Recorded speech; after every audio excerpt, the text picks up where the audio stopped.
नमस्कार दोस्तों, स्वागत है आप सभी का आपके चैनल द जर्मन ओरा पर।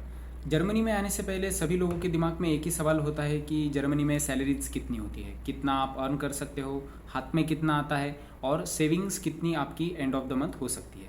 तो आज हम सैलरीज इन जर्मनी के बारे में ही बात करेंगे और मैं आपको रियल लाइफ सैलरी कैलकुलेट करके दिखाने वाला हूँ।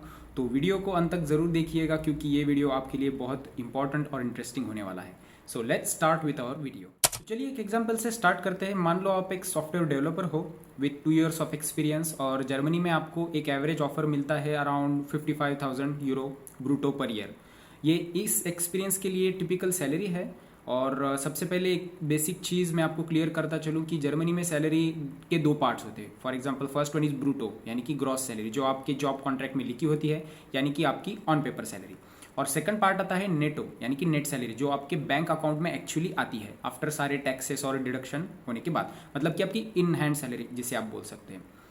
ओके, तो वापस आते हैं अपने एग्जाम्पल पे। तो आपको 55,000 यूरो ब्रूटो पर ईयर की सैलरी मिली है, मतलब कि ब्रूटो पर मंथ आता है 4,583 यूरो के आसपास। अब ये भी कंसिडर करते हैं कि आपका टैक्स क्लास 1 है, यानी कि मतलब टैक्स क्लास में आप सिंगल हो इसलिए आपका टैक्स क्लास 1 है। तो उसके हिसाब से हाथ में नेटो मिलेगा आपको 2,000 मतलब 3,000 यूरो पर मंथ के हिसाब से। तो अब जर्मनी में डिफरेंट टैक्स क्लास होते हैं डिपेंडिंग, अगर आप सिंगल हो, आपकी शादी हुई है, आपके बच्चे हैं, आपके पार्टनर, आप दोनों जॉब करते हैं। बाय द वे मैं इस टॉपिक पे डिटेल में वीडियो बनाऊंगा क्योंकि ये भी एक चीज़ एक्सप्लेन करने जैसी है। तो आज के डेट में यानी कि 30 अगस्त को यूरो INR का रेट है अराउंड 103, 1 euro = 103। तो आपकी इन हैंड सैलरी लगभग बनती है 3 lakhs पर मंथ। अब आपकी सेविंग्स कैलकुलेट करने के लिए अप्रॉक्सीमेटली आपके मंथली एक्सपेंसेस देखते हैं। तो for example rent plus utilities को आपको 500 यूरोज पर मंथ देने पड़ेंगे depending on whether you are living with family और you are living in shared apartment और आपकी लाइफ स्टाइल कैसी है। In our case we consider that you are living in a shared apartment, तो इसलिए 500 मैंने बोला। फूड प्लस ग्रॉसरीज का हम 400 यूरो कंसिडर करते हैं। ट्रांसपोर्ट और मिसलिनियस को हम 300 यूरो कंसिडर करते हैं। तो टोटल खर्चा आपका हो गया 1,200 यूरो और बचत बची आपकी मतलब कि सेविंग 1,700 यूरो, यानी कि आपकी मंथली सेविंग लगभग 1,75,000 तक हो सकती है। तो सोचिए सिर्फ 2 साल के एक्सपीरियंस पे आपको अगर ऐसी जॉब मिलती है जर्मनी में तो आपकी लगभग 1,25,00,000 या तक 2 लाख तक सेविंग हो सकती है। यानी कि जर्मनी में आपको सिर्फ अपॉर्चुनिटीज़ ही नहीं, आपको एक इकोनॉमिकली स्टेबल लाइफ भी मिल सकती है। तो मैंने अभी आपको एक बात बताई थी कि आपकी ऑन पेपर सैलरी से डिडक्शन होकर सैलरी आपके अकाउंट में आती है। तो ये कितनी आती है, क्यों इतनी ही आती है, ये अब मैं आपको एक रियल सैलरी कैलकुलेटर का आउटपुट दिखा के बताता हूँ, जिसकी लिंक मैंने आपको नीचे डिस्क्रिप्शन बॉक्स में ऑलरेडी दे दी है। तो चलिए हम देखते हैं कि आपकी सैलरी आपके अकाउंट में डिडक्शन होने के बाद कैसे आती है और कौन से वो डिडक्शंस होते हैं। तो ये देखो हमारा सैलरी कैलकुलेटर, यहाँ पे डाल देते हैं हम हमारी ग्रोस सैलरी 55,000 यूरो। तो ईयरली है या मंथली? ईयरली है हमारी salary. Accounting year 2025। Tax class category 1 जैसे मैंने बताया। अगर आप चर्च फॉलो करते हो तो यस, अगर नहीं है तो नो। अगर आपको डालना है स्टेट, अब डालो बाडन विटेम्बर्ग, आपका स्टेट जो भी है। आपका एज डालना है यहाँ पे, जो भी कोई नंबर है, फॉर एग्जाम्पल हम लेते हैं 25।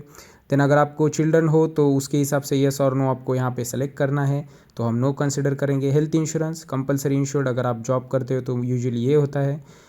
और एच ऐड ऑन इसको हम 2.5 ही रख देंगे, इसको चेंज नहीं करना है। अगर आपके पास टीके और या फिर AOK हो तो 2.5 ही रखो। उसके बाद पेंशन इंश्योरेंस कंपलसरी इंश्योर्ड होता है और अनएम्प्लॉयमेंट इंश्योरेंस ये भी होता ही है अगर आप जॉब करते हो। उसके बाद हम देख सकते हैं स्क्रीन पे कि ग्रॉस सैलरी है आपकी लगभग 4,583। तो उसमें चार्जेस कितने या फिर टैक्सेस कितने कटते हैं? तो फर्स्ट आता है सॉलिडेरिटी चार्ज, यानी कि ईस्ट जर्मनी जब यहाँ पे बन रहा था उसके लिए सरकार टैक्स लेती थी, अब नहीं लेती। चर्च टैक्स, यानी कि अगर आप चर्च में हो तो उसके लिए टैक्स लगता है यहाँ पे। और सैलरी टैक्स, ये सबसे इंपॉर्टेंट रहता है, तो इतना आप टैक्स आपके सैलरी पे देते हो। तो इन जनरल हम देखें तो आपको लगभग 700 यूरो 4,500 यूरो के सैलरी पे टैक्स देना पड़ता है। उसके बाद आते हैं कुछ सोशल चार्जेस जो आपको पे करने होते हैं सैलरी में। फॉर एग्जांपल फर्स्ट आता है पेंशन इंश्योरेंस, यानी कि जब आप रिटायर हो तो आपको कुछ पैसा आए गवर्नमेंट से, तो उसके इतने चार्जेस है। अनएम्प्लॉयमेंट इंश्योरेंस, अगर आपकी जॉब चली जाती है, 12 मंथ आपने किया है जॉब, तो उसके हिसाब से आपको पैसा मिलेगा सरकार से। हेल्थ इंश्योरेंस, ये तो आपको पता ही है। केयर इंश्योरेंस, यानी कि आपको कोई लॉन्ग टर्म केयर मतलब सरकार को आपकी करनी पड़ी तो उसके लिए भी इंश्योरेंस ये लेते हैं। और सोशल चार्जेस, मतलब इन द एंड टोटल आपको इतने सोशल चार्जेस देने पड़ते हैं। तो ऐसा देखा जाए तो नेट सैलरी आपकी इन हैंड आएगी लगभग 2,900 यूरो, यानी कि आज के रेट के हिसाब से लगभग 3 लाख सैलरी। तो 4,50,000 आप अर्न करोगे ऑन पेपर और आपके हाथ में आएगी लगभग 3 लाख सैलरी। तो चलो आपको ये तो पता चल गया कि कैसे डिडक्शन होकर सैलरी आपके हाथ में आती है। उसके बाद हम देखते हैं कौन सी वो जॉब्स है जर्मनी में जो कि हाई डिमांड में है। तो फर्स्ट आते हैं डॉक्टर स्पेशलिस्ट, जिनकी सैलरी होती है 80,000 से 120 के, यानी कि लगभग 80 लाख से 1.25 करोड़ तक। बस आपको जर्मन सीखनी है, आपको बात करते आनी चाहिए। हम एज जर्मन ओरा आपके लिए कुछ ही दिनों में लैंग्वेज क्लासेस भी लेके आने वाले हैं। So please subscribe and follow us here on YouTube as well as on Instagram. So coming back to the topic, अगर आप डॉक्टर हो या फिर डेंटिस्ट हो या नर्सिंग प्रोफेशन में हो तो आपके लिए यहाँ पे अबंडेंट अपॉर्चुनिटीज़ है। ये ऐसे कुछ प्रोफेशंस हैं जर्मनी में जिनकी demand currently all time high पे है। और अगर आप चाहें तो मैं इस टॉपिक पे एक डेडिकेटेड वीडियो भी बनाऊंगा, आप मुझे सिर्फ कमेंट बॉक्स में इसके बारे में ज़रूर लिखना। सेकंड आते हैं data scientist, AI engineer, software developers या फिर आईटी इंजीनियर्स, जिनकी salary 60K to 90K around होती है। But if you are from mechanical engineering background then your salaries will be also similar to this. However, in some of the cases you might need to have a good hold on German language, so please remember that. और of course experience भी इसमें count होता ही है salary के बारे में। Third आते हैं finance, banking expert, corporate lawyers, pilots, इनकी सैलरी भी 55K से 80K के बीच में होती है, बट डिपेंड्स अपॉन आपके एक्सपीरियंस पे। जर्मनी में हैंड्स ऑन जॉब जैसे कि कुक, ड्राइवर, इलेक्ट्रिशियन, कारपेंटर, इनकी डिमांड भी काफ़ी ज़्यादा है। इसके लिए आपको यहाँ के हाउस बिल्डिंग करना होता है, यानी कि एक छोटा सा एजुकेशन कोर्स। तो उसके साथ ही आपको जर्मन लैंग्वेज भी सीखनी पड़ती है। तो इन जॉब्स में भी आपको बहुत सारी डिमांड है। और एक और बात, जब भी आप जर्मनी में एज ए स्टूडेंट आते हो तो आप यहाँ आके पार्ट टाइम या फिर मिनी जॉब कर सकते हो। For example McDonald's, burger king, Subway में। तो यहाँ पे मिनी जॉब में आपको ऑलमोस्ट 450 यूरो तक मिल जाता है। और पार्ट टाइम जॉब अगर आप कहाँ पे कर रहे हो तो आपको 1000 से 1300 यूरो तक भी आप कमा सकते हो। सेम अप्लाइज अगर आप इंटर्नशिप कर रहे हो तो ऐसा होता है। So this was explanation about कि जर्मनी में डिफरेंट प्रोफेशंस को कैसे कैसे सैलरीज यहाँ पे मिलती है, और आप अगर किसी प्रोफेशन में ऑलरेडी हो या यहाँ पे टारगेट कर रहे हो तो आप कितनी सैलरी एक्सपेक्ट कर सकते हो।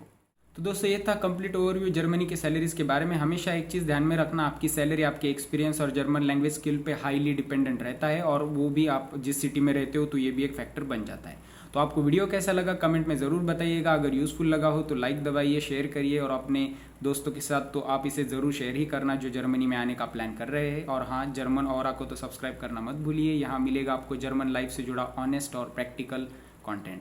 मिलते हैं अगली वीडियो में। टिल देन टेक केयर, जय हिंद, वंदे मातरम।